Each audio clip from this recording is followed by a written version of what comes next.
This 2026 Green Bay Packers team preview of the Steffi Small Show on the Sports Gambling Podcast Network is brought to you by the SGPN app. Get all of our picks and podcasts with the free SGPN app and get your questions in for next week's Ask Smalls Anything episode now. Speakpipe.com/Steffi Smalls for your chance to ask me anything. Let's yap Packers.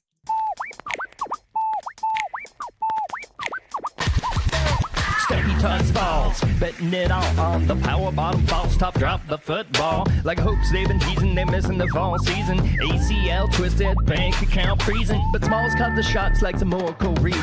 Leaderboard rising while the slot machine's ringing. She's slinging plays, that's like Nostradamus. $100 bills raining down upon us. Time to talk about the NFC North, specifically the Green Bay Packers. I made sure that this was the guest that we had on. He did agree. Obviously, he is here with me. Peter Bukowski, co-founder of The Leap and host of the Locked on Packers podcast. How are you doing? I'm surprised we've never done a show before. Like a longtime follower. Very excited to get you on. I'm surprised too, but I'm not offended, obviously, that it took this long. Excited. Now I feel like I have a high bar just after that intro song. Like what a introduction. Yes. So make sure you're fantastic. No, I'm kidding. Green Bay Packers. We're gonna talk about your Green Bay Packers. I'm very excited about this episode.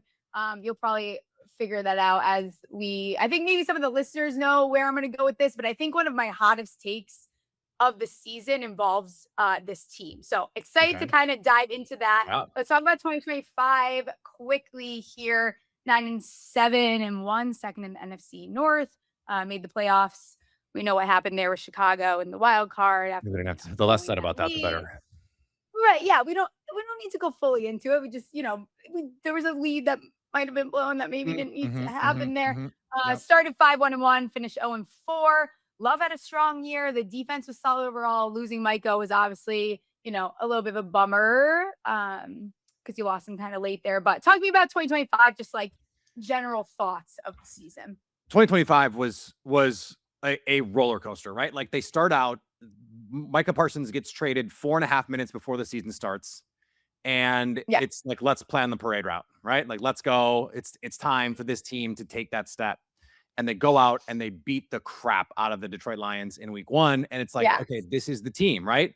And then they quick turnaround Thursday night, national TV. It's Packers Commanders, in the NFC Championship game last year.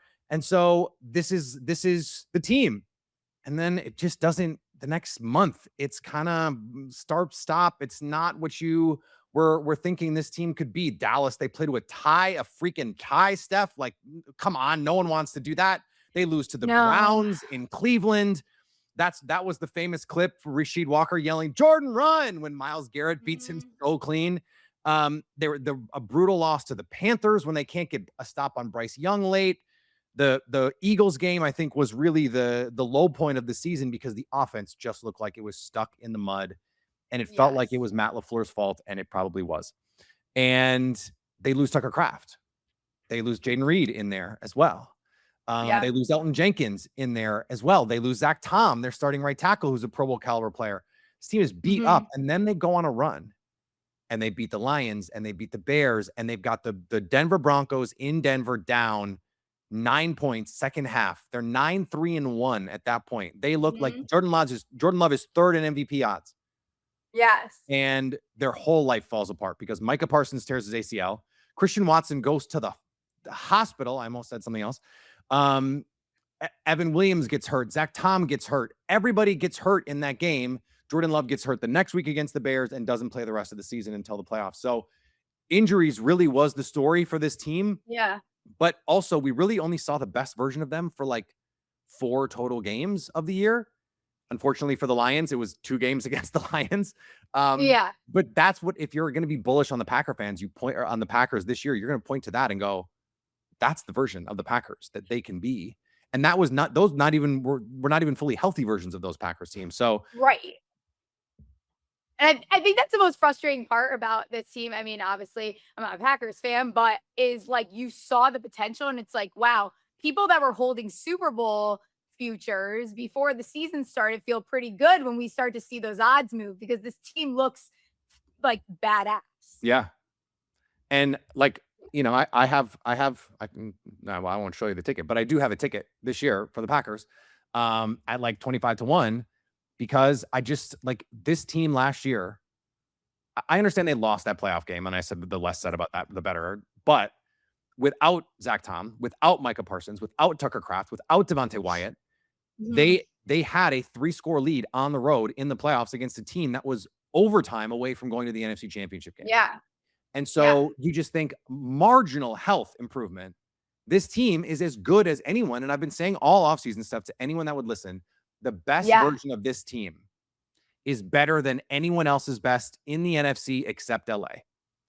We just haven't seen the best version of this team consistently because they haven't stayed healthy. And I'm talking about including the Seattle Seahawks who just won the Super Bowl. I'm talking about including the Eagles, including the Bears, including the Lions. The best version of this Packers team is as good as anyone in the NFL. Yeah, I think too, like, okay, so let's break it down another step further. So after the season, talk about additions and losses. Obviously, defensive coordinator is gonna be the one that everyone's gonna talk about. It's good. I'll say it now because the listeners already know. Like, I am so high on Christian Watson, and I'm willing to die on that ship this year. I think that this is the year he stays healthy. Yeah. In that same breath, I will say Dontavian Wicks out the door, Dobbs out the door. Again, fits my narrative. It only strengthens the case for him here. Talk about some of the guys that came in. Lost Gary. I mean, we can go on and on, but like the key additions and losses, what stands out? I think the key additions, frankly, are the guys on the team who are going to have more elevated roles. Like you're going to get a full season of Matthew Golden. You're going to get a full season of Christian Watson, a full season of Jaden Reed, a full season of Tucker Kraft. God willing, right? Like we don't know. It's football. Guys get hurt. But of course, we didn't have those guys last year. And we saw it. I know it's just preseason. And I don't know when this is going to come out. But like the first preseason game, the starters played one drive. And it was Christian Watson, Jaden Reed, and Matthew Golden the entire series. Just those three guys. They didn't. That's in preseason. Like they could have had 3 or 4 Savion Williams snaps. They could have done the dopey Bo Melton end around orbit motion nonsense that Matt LaFleur loves. They didn't do any of that. It was their dudes. And now guess what? Tucker Kraft is back in practice. I believe this is just like back of the napkin training camp math here, that opportunities, he is 9 for 9 with a couple touchdowns in his opportunities. Like he is going to, in 2 days of team drills, he is going to be a huge part. Day 1 team drills, he's back 5 for 5 in opportunities. Like he just is going to be a focal point of this offense. And the pieces fit so well. Yeah, Romeo Dobbs out the door. I get it. And Dontavian Wicks out the door. Those are talented players. But now you might get 100 targets to Christian Watson. You might get 100 targets to Tucker Kraft. You might get 80, 90 targets to Matthew Golden. And that is going to be, I think, a streamlining effect that is really to the benefit of this team from a fantasy perspective, and doesn't always align this way, but it's nice when it does. From an actual on-field football standpoint, I think it's going to make this offense even better. And I think a team that we saw, obviously, like pace of play maybe a little bit slower, a lot of running the ball here. I think the pace of play thing drives me nuts. It drives me nuts. Talk to me. Why like you look at the best teams in the league on offense, the Rams, they run like 50% more plays than the Packers do. Yeah. They get their asses out of the huddle into the line of scrimmage. And it is something that the Packers have been trying to do this offseason, allegedly, trying to get out of the huddle into the line of scrimmage. But the thing is, and I don't know if you saw this, Matt LaFleur went on NFL Network and said Jordan Love is the best he's ever been around at pre-snap adjustments, at setting protections and getting into the right plays. He coached 2 MVP Aaron Rodgers seasons and was the QB coach in Atlanta when Matt Ryan won MVP. And he said Jordan Love is the best he's been around. But what they do sometimes, and it makes me want to pull my hair out, is they let great be the enemy of the good. They want to get into the perfect play every snap, and sometimes you just have to go run the play.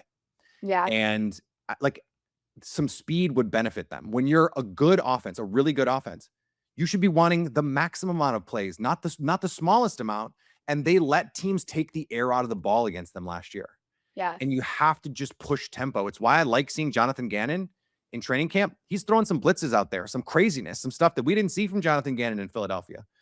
And I think he's trying to introduce a little bit of variance where it's just like, hey, if they score, cool, get the ball back to Green Bay and this offense is going to go score 2, because that's what they're capable of doing. They're capable of being one of the best offenses in the NFL. They were the most explosive third down offense in the league last year. That's Jordan Love, man. That's this group of receivers. And that's what they can be. And I'm just excited for it. I think it's going to be easy. I don't think people realize, and I've joked about this, where it was almost like the Packers have been hoarding all of this wide receiver talent, and it almost overcomplicates things. Like, let's just cut it down. Let's pick exactly who we want our studs to be. That is Watson, that's paying him. That is Tucker Kraft healthy.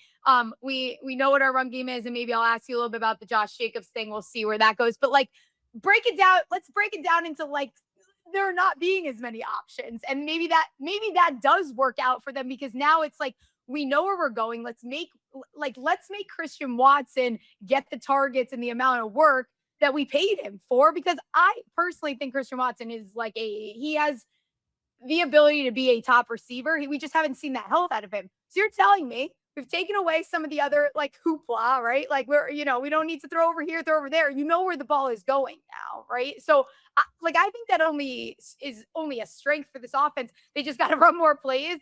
Talking about the running game though, like what is the deal with Josh? I try not to read into stuff, so I don't know. All I know is there's some legal stuff. Yeah. My understanding is we shouldn't be concerned. Maybe not. Okay. I mean, look, should we be concerned? I don't know. I genuinely don't know. And that's the weird thing about this. Like, usually when there's a domestic violence accusation, we get a lot of details. And we don't have any in this set of circumstances. Now, he was arrested over Memorial Day weekend. Really ruined my Memorial Day trip with my family. And then wasn't charged. The prosecutor decided like there's not sufficient evidence. Yeah. I spoke to the lawyer for Josh Jacobs, and he was like, "This is nothing. They don't have anything.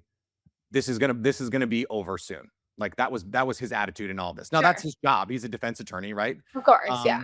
But he seemed pretty confident that this was just a nothing burger. And I'm not saying that makes it true, right? But the Packers, the NFL, right now, like James Pierce Jr. got suspended, was not found guilty at trial, did a pre-trial. There's all the machinations in there. Of course, yeah. I don't think he's going to get suspended. He was just back at practice. I think that's going to be fine. But what we did see last year was some atrophy from Josh Jacobs. Like in 2024, he was awesome. He was awesome. And in 2025, he was less awesome. And it's not even his fault, because the offensive line was also less awesome. And just below average generally. Now they're shuffling some things with the offensive line. They're hoping Jordan Morgan makes them a little bit better. You get Zach Bakabawele, formerly known as Zach Tom. He's their right tackle. He's coming back healthy. So you're hoping just some better blocking makes that better.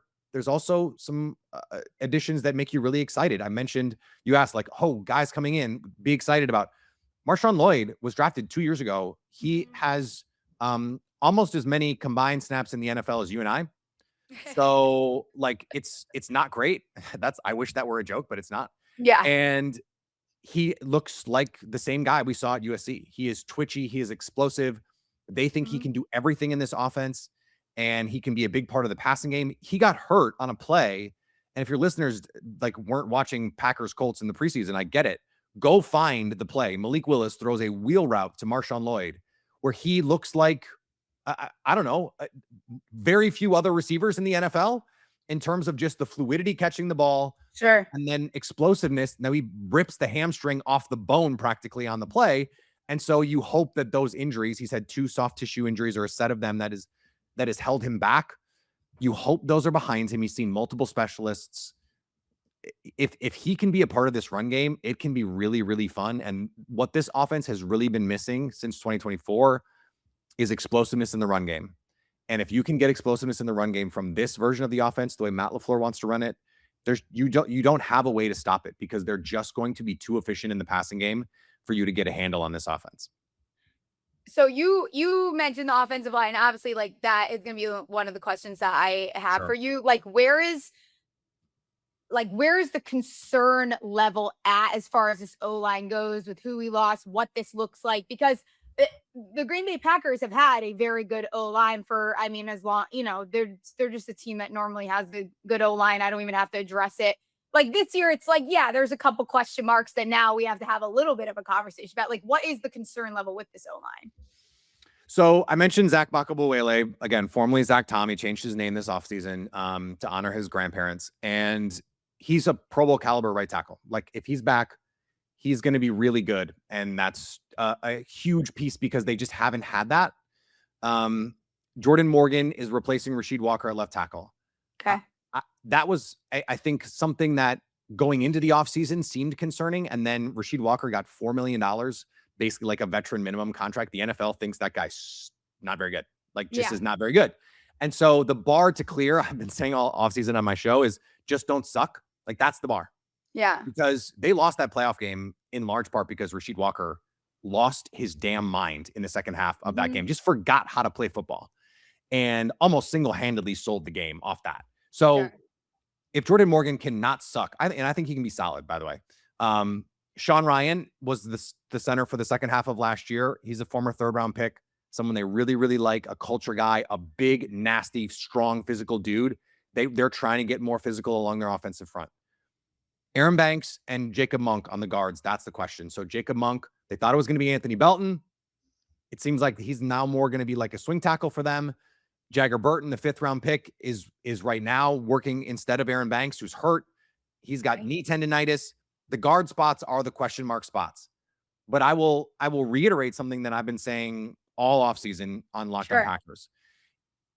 It was a below-average offensive line last year.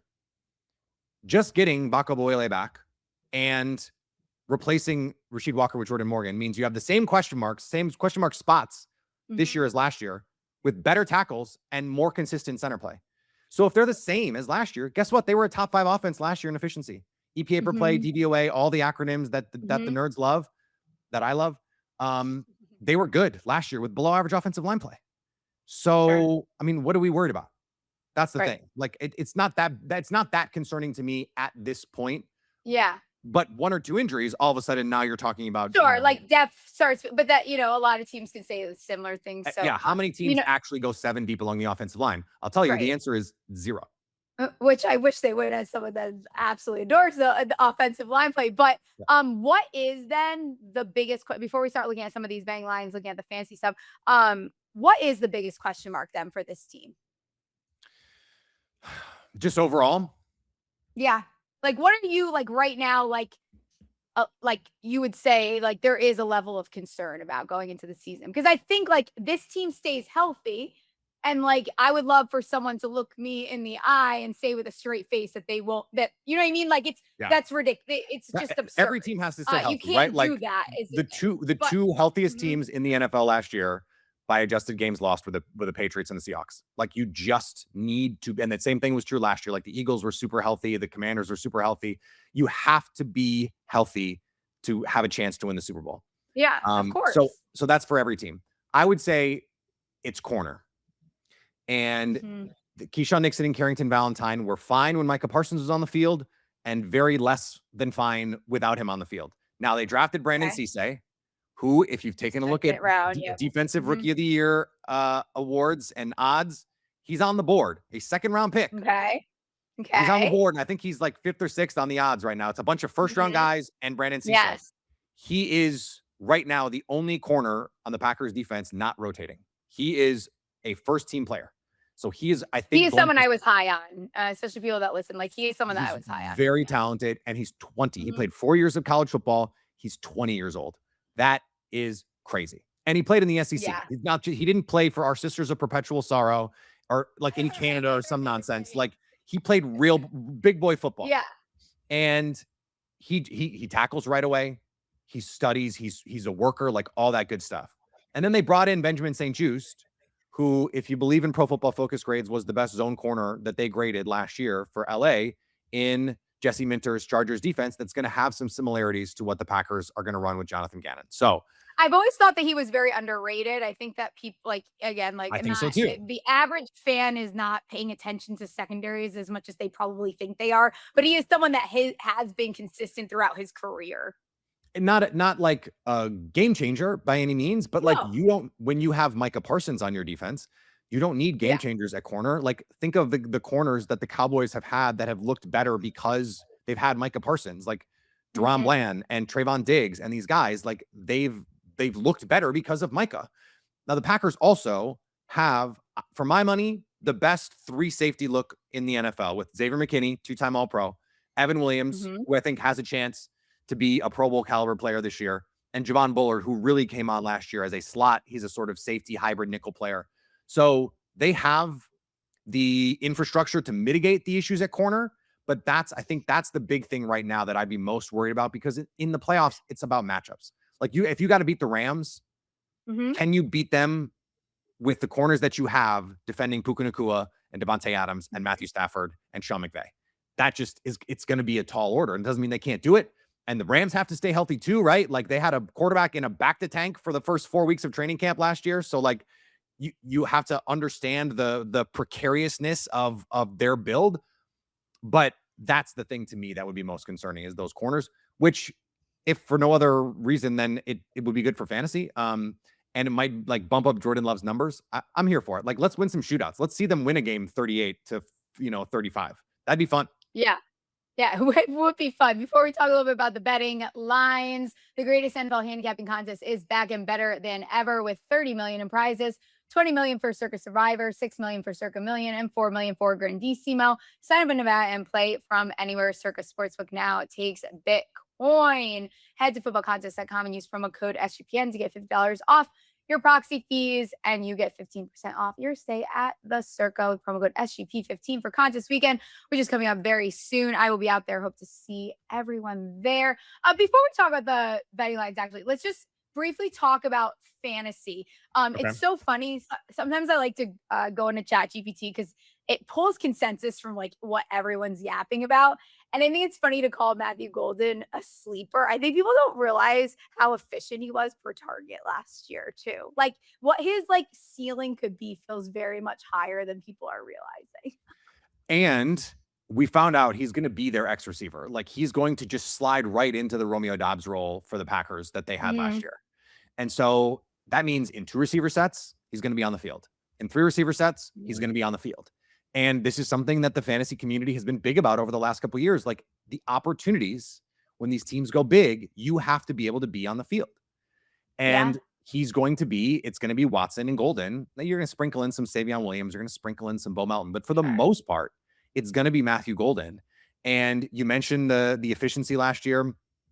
It's not just that. It's what we've seen already in training camp is this guy's getting a lot of opportunities, a lot. And we talk about like the sacrificial X receivers and guys that are just there to clear things out and, make some space. And then every once in a while win on 3rd and 6 on a slant. That's not what Matthew Golden is going to be doing. Like Jordan Love is the kind of QB who's just like, F it, Matthew Golden down there somewhere. Like he will do that. And he did that with Romeo Doubs. Sometimes to like the frustration of Packer fans, like, dude, can you just run the play? Like someone's open. You don't have to just huck it to Romeo Doubs. But he's going to do that to Matthew Golden. And I think for as much as I like Romeo Doubs, and I think he's going to be good in New England, Matthew Golden is a more talented football player than Romeo Doubs. And I think that there's a chance that we get a breakout season from Matthew Golden where he has some like, 75 catch sort of season where he's got big time yardage and he's someone who can win vertically and underneath. And can be it's 3rd and 6, here's your slant, or it's low red zone stuff. Like Romeo Doubs was basically the Packers tight end when Tucker Kraft was out in the red zone. He was a red zone touchdown monster. I think you're going to see a lot of those opportunities go to Matthew Golden for the Packers. So from a fantasy standpoint, like I think there's touchdown opportunities there. And he and Watson are going to, they chase explosive plays at a higher rate than almost any team in the NFL. And so when you run 4.29 and you get a catch and it's you versus grass, you're going to win that race more often than not. Yeah, and I think too, this still like again, so goes back to if people want to tell me, oh, they're worried about Watson's health, that's fine. So are you drafting Golden? Like who are you drafting then too? So if you're nervous about it, then fine. Watson goes down. Great. All that does is open up more opportunity here for Mr. Golden. I think fantasy wise, the guy that I would be most locked in on would be Tucker Kraft. Yeah. I think he has a chance to really like, he was going to be first team All-Pro last year. Like he was going to be the tight end in the NFL last season. And maybe he wasn't going to have 120 catches like Trey McBride, but he, for the last 2 years, has led tight ends in yards after catch per catch. He is a 10 plus yards after the catch per reception. He's a first down every time he catches the ball, no matter where he catches the ball. And they do a lot of stuff of just like, hey, just dump the ball off to Tuck and he's going to go make a play. And we saw that over and over, that he's also available down the middle of the field, pushing the seam. He torched the Commanders in the middle of the field. He torched the Steelers in the middle of the field. He is the closest thing to George Kittle that we've seen since George Kittle. And I think that this offense is already set up to feature him. I'm telling you, just coming back from ACL, he's already being featured in training camp, and it's just training camp, but like, you don't have to push his opportunities in training camp coming off ACL, and they're giving him every shot. So I would be very excited to get him. It is weird though, too. Like, I can't remember who pointed this out. I think it was Hayden Winks from Yahoo pointed it out the other day, that how many quarterbacks have multiple receivers, a tight end, and a running back all being drafted ahead of them in fantasy, but that's the Jordan Love situation. Yeah. And so it's like, does that really make sense? I don't know. Like, if you think all those guys are going to get volume enough, then shouldn't Jordan Love be a really good player? Like, if you think Christian Watson. No, you're saying the right. I was just about to bring this. I right now have found myself drafting Jordan Love because I do think he is going. I think he's going like QB 18 right now. He should be going closer to that like QB 14, QB 12. You're getting value area. Like, you're getting value there without question. It's just too late. Yeah.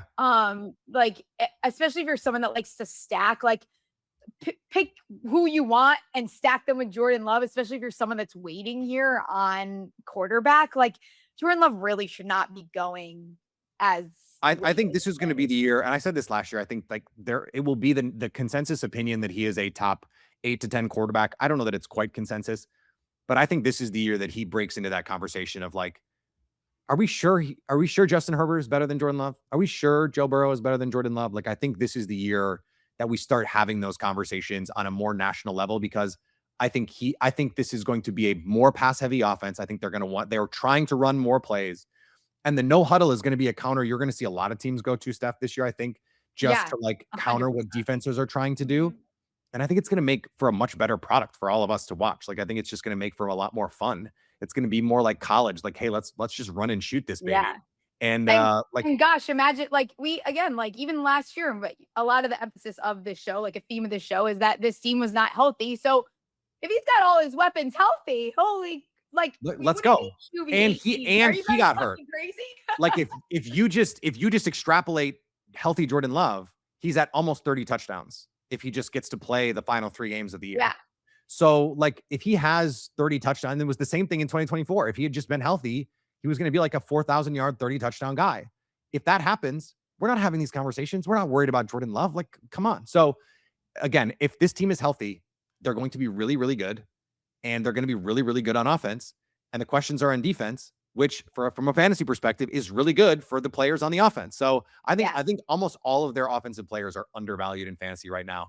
And I would be happy to take any of them. The one that I would be a little bit more worried about is Josh Jacobs, just from like a workload standpoint, and because I think they want to play Marshawn Lloyd. Like, if Marshawn Lloyd is relatively healthy, I think he's going to get legit reps, and he's explosive, and they're going to ride the hot hand in a situation like that. So that's the only one where I'm like, but where he's going, like, what is Josh Jacobs going? He's going like probably like running back 12. He's going pretty late. And I've always been like, people know this, there's a few running backs that I have like defended to no extent. And like Josh Jacobs is one of them. Like, I feel like much higher on him. But again, like, I think you did see last year, like he didn't lose a step. He just did it. Like, it wasn't exactly the guy that I've been defending for a bunch of years. Yeah.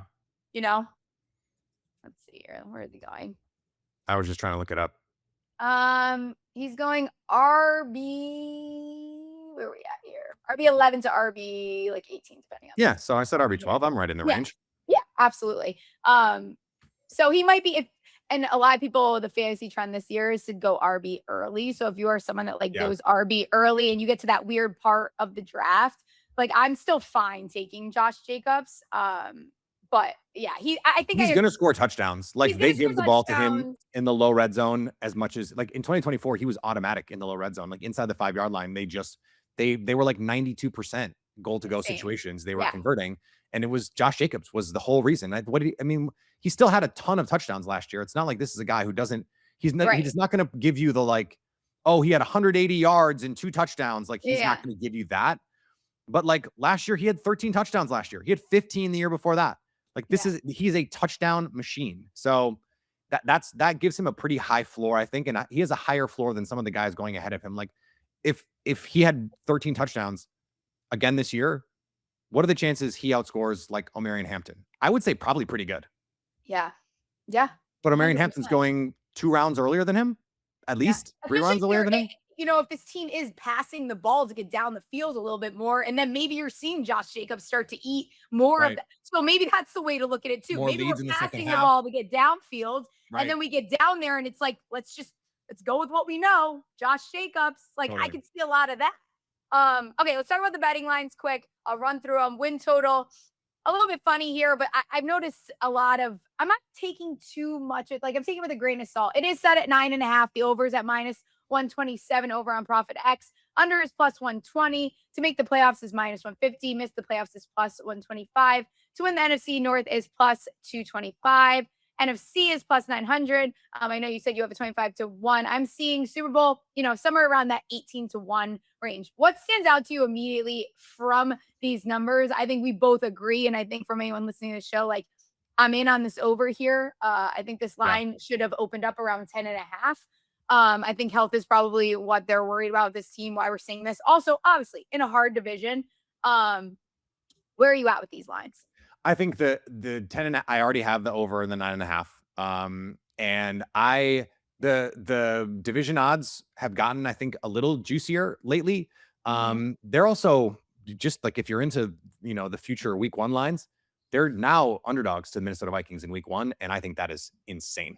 So you're not going to get like they were -1.5 when it opened. I think they're +1.5 now. So we're not talking about a huge difference really. They're still, I think, minus odds on the money line in week 1. But I just like I think they're underpriced right now relative to what their ceiling is. And yeah, Micah Parsons is probably not going to be back till week 6. But look at the schedule. It's Minnesota. It's the Jets. It's the Buccaneers. It's it's not exactly a murderer's row of these teams early on, and so they can hold the fort until Micah Parsons gets back. And then they have, the middle. Their schedule is not easy by any means, but the easy part is when they don't have Micah Parsons, and that is how you want it structured. It would be, I think, wild to see this team win fewer than 10 games, and that's 9.5. Is you're hitting the over on that. Like they would have to be pretty banged up. Last year they had to rest their starters in week 18 to not win 10 games, even with all the injuries. So it just seems like a no-brainer that they would get there this year. I think this is more like an 11 or a 12 win team. And like I said, I do like those. There's not the favorites in the NFC North. The Lions are mostly because of a soft schedule. I don't see it with the Lions. I like the odds to win the NFC North as well. And if you don't want to get crazy with the Super Bowl odds, Jordan Love MVP odds are kind of in that similar range as the Packers Super Bowl odds. It's certainly within the realm of possibilities that Love has a great season and they don't get it done in the playoffs, but he still wins the MVP. Like I still think there's a good chance. I mentioned 9-3-1 in Denver. Jordan Love is lighting up the best defense in the NFL. He's 3rd in MVP odds. So he is someone who on this team, they have plenty of national games. Like he's going to get his chances to show, hey, I'm an MVP against Matthew Stafford, Thanksgiving week, the Bears on Christmas. Like there's going to be plenty of showcase games for him to be like, hey, look at me. And the narrative is there too with like this passing. Like I think people don't realize, like if this does turn into a team that is, they're running more plays, they're passing the ball, like I think people just have a bad taste in their mouth because they were so run heavy and maybe a little bit slower pace. But if he starts lighting it up, like it's probably silly. I gave it out like preseason. Like, I don't hate the look at him to like lead the league in pass. Like, I think that there is like a world where these numbers are a little bit longer than they should be because of what we did see. Like, I have bet Christian Watson's. We'll just get right into it. I have bet his over. Let's see what it's at. I gave it out in May. It is actually came down a little bit, so I think it's 744.5. Receiving yards for the season. I would bang that over for sure. The second I can get an alt number on the 1,000 yards, give it to me. I have bet him to lead the league in receiving yards at 80-1. I have bet him after 3 weeks to lead the league in receiving yards at 65-1. I just think that Christian Watson is very much like primed for if he stays healthy. I think people are going to feel pretty silly about even like how late he's going in. Like in fantasy, he's like going in wide receiver 25. Like, I don't know what we're doing here. He was in yards per route run last year in the second half. He was like in the top 10 in yards per route run. And that was coming off an ACL. He tore his ACL and came back like he was Wolverine and just was like one of the best receivers in the NFL last year. He's a really good player who's going to get more opportunities this year. Whatever you think of Christian Watson, and I know you like Christian Watson, but like the royal you, whatever you think of him, the Packers love him. And that's all that matters. Jordan Love loves him. And especially against teams that play man coverage in big games, the guy that they go to is Christian Watson. And so I think you're going to see hit and get an absolute ton of opportunities. And I would also like look at some of those things for Tucker Kraft, like if you get like a receiving touchdown, whatever the receiving touchdown number is. Yes, it's actually a really very like, for lack of a better term, is a stupid number. I think it's 5.5. That's if I'm not mistaken. He will have 5.5 by Halloween. Right, 100%. Again, like these are numbers. Holy shit, they're actually at 4.5. It's super juiced to over, but like over 5.5 is plus 110. Like, go ahead, let's go. Because again, this is something that he can reach in just a few weeks. He had more than that last year, and he played half a season. Yeah, and he's going to be ready for week 1. So I don't like that is an insane number. Please run, don't walk. We'll bet that right now. And I have seen that this has moved because again, I like to look back. It's funny. I was obviously like I was high on these guys back in May when I started looking at lines, but even like Tucker Kraft, his receiving yards line has moved since I looked at them early on. It's at 699.5. The over is minus 105. I'm personally like, again, like I'm high on this offense. I do think that this is I'm probably staying away from that number. Well, you also like just from like a betting value approach, like you already have the Watson over, so you don't really so for me, you don't really want to do that. I like the touchdowns though. For sure. The touchdowns is an easy one. And there's going to be plenty. Like Jordan Love is going to, Jordan Love plays 17 games, he's going to throw 30. Like that's what it is. They're going to have to score points to win these games. Like if you want to beat the Bears and the Cowboys and the Rams and the Lions and the Vikings, like you're going to have to score points and you're going to have to score, 28, 30, 31. And you're going to have to probably throw the ball a lot to do that. So I will say this too. I like these, when I'm saying I'm sprinkling on the 80-1, like these are very much sprinkling too. Like please do not go out and like hammer your child's retirement on like Christian Watson to lead the league in receiving yards, because then I'll feel really bad. I think if you're smart enough to be planning for your child's retirement, I don't think you're doing that. Yeah, you know what? Touche there. But yeah, I do like I'm all over Christian Watson. I'm willing to go down on down with this ship here, but Tucker Kraft's the way to go fantasy. I think for me, that's all I have on this team. Probably staying away from Josh Jacobs, like any number. I bet they don't even have. I didn't see them out when I was looking either. But I would just be nervous just because you never know what could happen. We could get new information on what's going on. Like there's just a lot of reasons to not engage with that market. Yeah, absolutely. I think my final question before I start wrapping up and us getting out of here is division wise, who do you think poses the biggest threat to the Packers? I think it's the Lions because of the schedule and because of the talent on that team. I'm worried about the coaching staff there. Like I think that Dan Campbell has been exposed a little bit as someone who was a product of having really good coordinators. And that offense just was not. I know that the numbers will say it was the same more or less last year, but it just wasn't. Like we watched it. And against Minnesota, they lost to like Max Brosmer with their season on the line. Like you just can't have that. But their schedule is wild. Like it's so easy. I think the Bears are going to take a big step back. I think the Bears and Vikings are going to end with pretty similar records. And I actually do not think it would be crazy if Kyler Murray's like fine. If the Vikings have a better record than the Bears, I don't think that would be insane at all. And that's not just me being a hater. Like that was a fake ass team last year. Everyone knew it. Ben Johnson knows it in his heart of hearts. And I think the Packers are going to, this has been one of the big talking points in my mentions all offseason, Steph, is, every team in the division has won the division since the Packers have won the division. That changes this year. The Packers are going to win the division. And it could come down to some games late in division late, but I think the Packers are going to get it done because I just don't think the Bears are a 10 or 11. I don't think they're certainly not an 11 or 12 win team. I think they're more like a 9 or 8 win team, frankly. And because their defense sucks. Like, what do you want me to say? It's bad.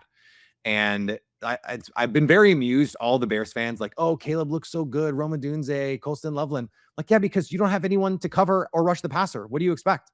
Like, the defense is terrible. So of course the offense looks good. Congratulations. Kind of how I feel about the Giants and practice wherever it's like, oh, the offense is struggling. I'm like, yeah, because that defense is going to end up being top 10 and you guys just don't fucking realize it yet. Like, it's going to be a defense that no one wants to play against. I hope that they're struggling because they should be, because my expectations are high. You're fantastic. Any final thoughts about the season? Any final bets? Any final feelings that you want to get off your chest? I don't know. This Packers team, I will say this. There were a lot of questions about their ability to close games, to finish. Questions about finishing, never a question you want to have about you.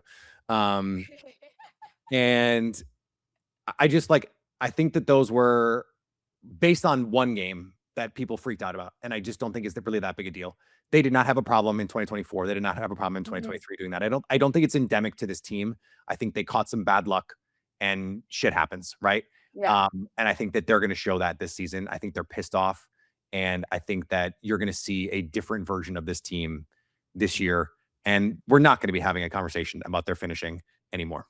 I love it. Fantastic stuff. Go check out all the team previews, guys. Like, rate, review the podcast, do all the things. Go check out Peter, and we'll get out of here. Steffi Small Show, sports gambling. Play some bets on winners and catastrophe. If you want to know where to put the money, Monday, Tuesday, Thursday is the place to be.